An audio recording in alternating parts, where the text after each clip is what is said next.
think in general women are often perceived as the more emotional sex, so that can sometimes go against them. Yeah, that's true.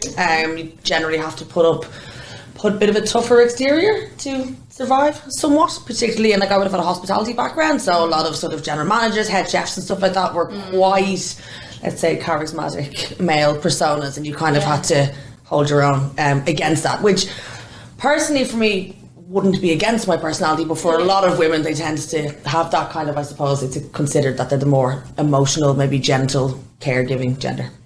Well, I have never really come across it. I think being in recruitment, the industry is very much, I think there would be more female leaders in recruitment than there is male. So it hasn't been something that I've come across in my career. Yeah, likewise. Because I've always been in recruitment and I always find the same, more women. More women. Yeah. What about, like, I think recruitment, but what about when you were in retail?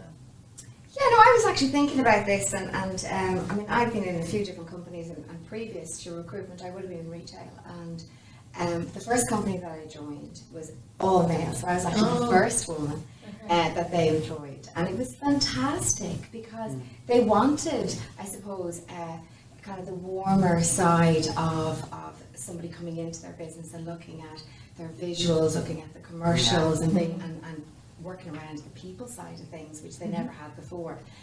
So it was great. It was a great experience for me because I could totally put my own kind of print on the business, and they were really open. So I had a really good experience. I've been in a very male-dominant business, and eventually then we started obviously bringing on more women into the business, and that's what opened it, you know.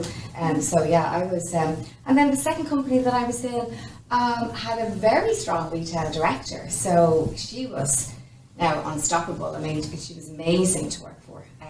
But tough, very, very tough. And maybe that's something in the lines of what you're saying is that they feel they nearly have to be more tough. You know, they have to be really strong, they have to fight harder, and therefore in turn almost be harder on you than possibly they would have been on someone else. But it made us more resilient, so that came in well for recruitment. I've never felt that it has been a hindrance being a woman in retail or recruitment. You know, I've always felt that it's been a fairly even playing field or level playing field. I suppose I would take your point that there's been times where I can feel myself getting emotive or, like, you know, quite emotional because I'm angry or I'm cross, and I rein it in because I don't want to be seen as, oh, she's emotional.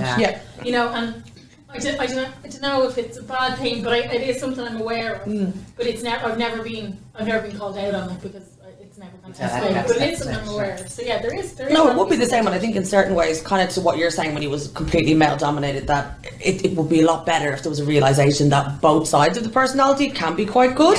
Because sometimes being a bit more, I suppose, in tune with emotions and in tune with the way that different people might feel, which traditionally women kind of tend to be, that can be a huge benefit. Like, a lot of people I know a lot of people that would say they prefer female managers for kind of that reason, that there doesn't tend to be the one size fits all kind of, absolutely go through someone for a shortcut or whatever. There might be a little bit more of an understanding and kind of nurturing kind of side. Yeah, that's true. The warmer skills, I think. You still get the job done. Absolutely. So it's just different ways of doing it. I have 2 kids, and so it's busy, and like my husband works full time, so like it's a busy household. It's, you know, it's busy, but I think the big thing is that I make a conscious effort to be present in whichever I am, because I can't be present for everyone all of the time, right? I'm just one person. But if I'm in work, I'm 100% in work. So I'm not in work, I'm like constantly checking in on the kids. You know, there's someone else looking after them, I trust them, and they're doing their thing. But similarly, when I'm at home, I'm with the kids and I'm engaged with the kids. I'm not with the kids and on my phone. I'm not with the kids on a phone call. You know, now there is times where I am, but for the most part, when I'm with the kids, I'm giving them whatever quality time I have, because it's less than maybe other parents would give. And when I'm in work, I'm in work.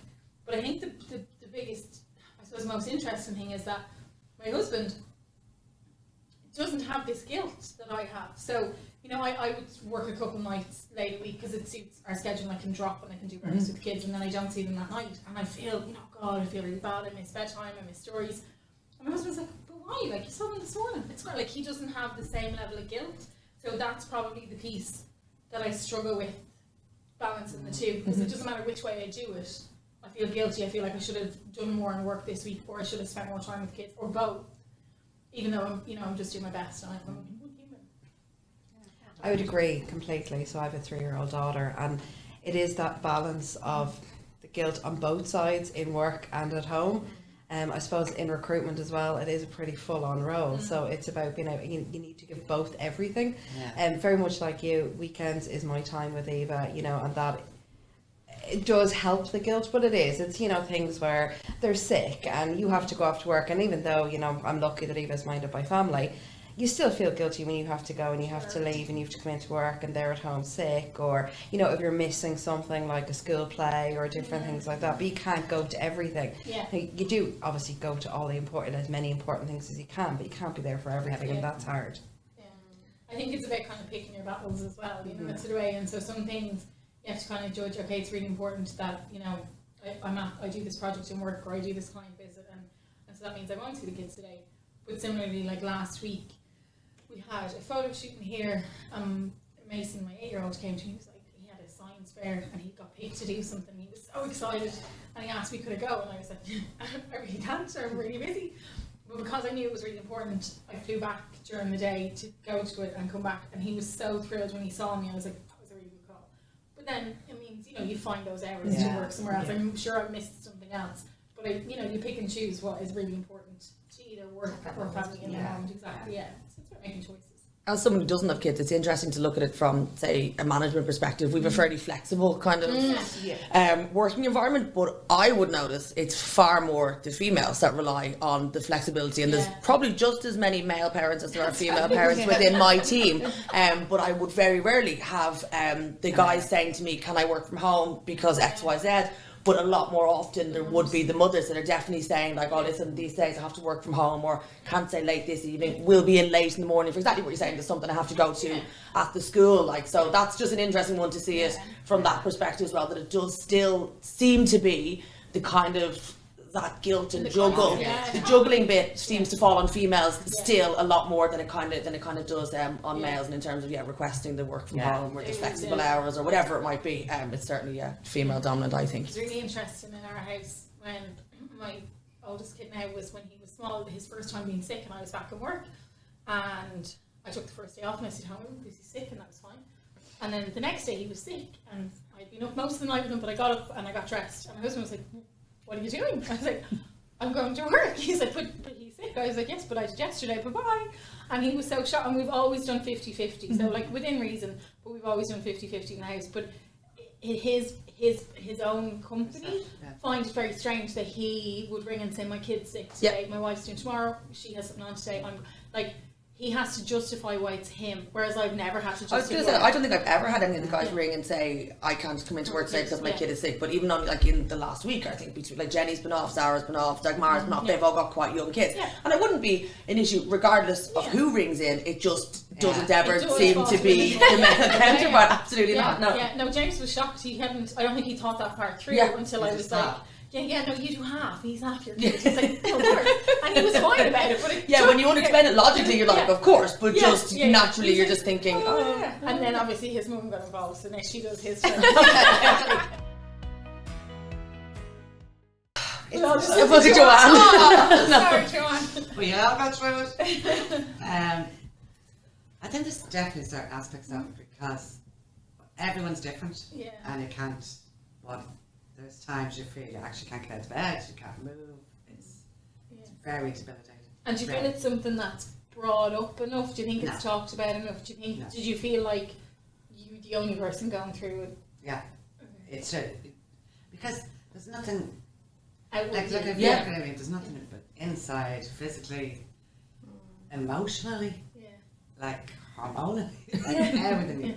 It's all kind of what you're feeling. It's not what you're projecting. So do you think there's still a stigma? Like, do you think there's any, like, not in Excel recruitment? I think in general for women. It's in only widely spoke about now. It's not something we always had. Like no, it's really recent. So I think it is like, I think Haley put up some Spain. It's been they're recognising it now. It is being talked about a lot more in Europe now, but it is quite debilitating. But as I say, everyone's different. I think there needs to be a dialogue around certain things like that are specifically related to women in general, and not necessarily that you have to set out hard and fast rules, because as you say, everybody is completely different, but that it becomes just acceptable to say, I'm not coming into work today because, and that's a valid reason for it. Whereas be it, you know, obviously pregnancy, you get right time off, it's very obvious, but be it something around like menstrual cycle, menopause, stuff like that, it's not really been a kind of an acceptable thing to say, I'm not okay to come in today. If you have a vomiting bug, that's absolutely, you know, that's fine. But you know, those two things can be just as debilitating, you literally can't get out of bed. So I think it's about making sure that dialogue is there. Now, we are extremely lucky in Excel, like, you know, there's no one really questions why it is that you're kind of like sick or whatever, you know, you let someone know you can't come in, and that's grand, so it wouldn't really matter. But I think, you know, in a much broader kind of realm, it should be something you can speak about. We spoke about, like, I come from a hospitality background, Asla and Nikki from retail backgrounds, like that would play a huge impact. You know, we can work from home. If I'm feeling rubbish, I'm going to work from home. If you're in those industries where you're front facing and you're saying emotionally, hormonally, you're feeling rubbish, bad feelings, something like that, like, there's no way you can put on a smile on your face and be like, hey. And that only is going to affect 50% of the population, so it shouldn't really have a negative impact on, say, your career progression, or be taken as a sick day as such. Exactly. A weakness. It should be seen as a sick day. Absolutely. Where it kind of is, because it's not something, you know, it's not like someone causing sick with a hangover they can help it or whatever like that. Like, no, it is. It's just, this is just, you know, part of life. It is what it is, and it just, because women are the only ones, say, afflicted with it. It shouldn't. Yeah, it shouldn't go against them. I don't think just because they're going through something biological. It was never an issue. No, of course not. This stage, actually. And do you think it would be better to have more supports, or is there, like, I don't know, you know, with regards to... As I say, and I know I keep saying, but when you go to, everybody's different. Like every pregnancy is different. I know. It's your body, so you can't really, of course, sit down and plan for it. Exactly. But I wonder should it be a thing that, you know, if there's women in your company that are getting to a certain age, that you kind of have a conversation before that and say, look, you know, we know that these things happen, so and we just want you to know that we know it can affect different women in different ways, so feel free to come to us if there's any additional support you need. If it's a thing that, you know, you might need to, you know, shorten your days, if it's a thing that you might need later starts because you're not sleeping, if it's a thing that, you know, we need to be mindful of the aircon in the room, you know, if you let us know how we can support you, we'll do that as a business. But at the moment, absolutely, the conversation needs to be there around it, which it's not. It's very much a thing that I think anything female health wise, I think women just go through it.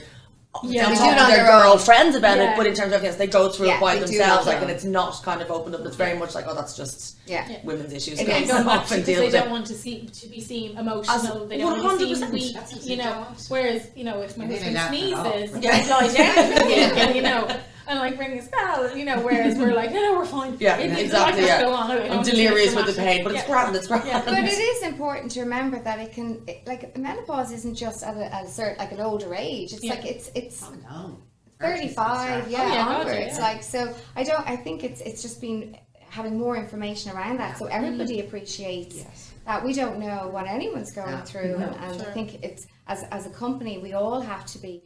And as people, we all just have to be mindful of everybody and have enough support. So I think it's the support side of it. Information, support, maybe a little bit more empathy sometimes. Absolutely. Yeah, and I think, I suppose, like you say, we're lucky because we're in an office environment, and so a lot of it, you know, you can control, or you can kind of control it, whatever. But like, sometimes it's just a haze. But I think, like, looking back at some of the retail roles that I worked in, and probably you worked in, you couldn't. There's no manning up. Like, you know, there's points where, you know, you can't. Your body will not let you do. You know what I mean? The biggest female inspiration in my life would have been my mum, Donna. She went completely against the grain, total trailblazer, learned a huge amount from her. Biggest inspiration in my life would definitely be my mother as well. She worked hard, had a really successful career while bringing me and my sister up, and managed it all. That we all felt part of it, and she's a real risk taker, and always kind of pushed us to take risks, enjoy life, and just go for things. The biggest inspiration in my life, woman-wise, would be my mother. She worked all her life from very young until retirement. She was sports editor for the Irish Times and Student Tribune. She worked 7 days a week, but we never went without. Great fun as a family. She really meant a lot, and I thought she was very inspirational. So inspirational women in my life, I think there's far too many to mention. So all of the women around this table and the women I work with, and you see just on a daily basis that they all have so much going on and they balance so much and they still bring a sense of fun to their work every day. They're still really driven and they still bring up all those people around them. So I think all of the females, the female leaders in our business particularly, but all the females in our business, I'm very proud of all of them and inspired by all of them.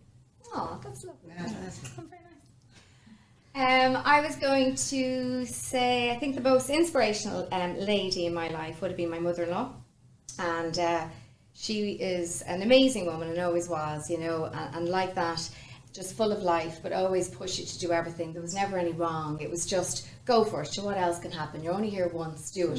Whether that be dyeing your hair or going off and just leaving your job and going somewhere else or going for that promotion, everything. Just go for it. Go for it. Doesn't matter. Just go for it. What can go wrong, you know? Yeah. And It's a lovely way to be. it's a fantastic way to be, you know. No regrets. No regrets.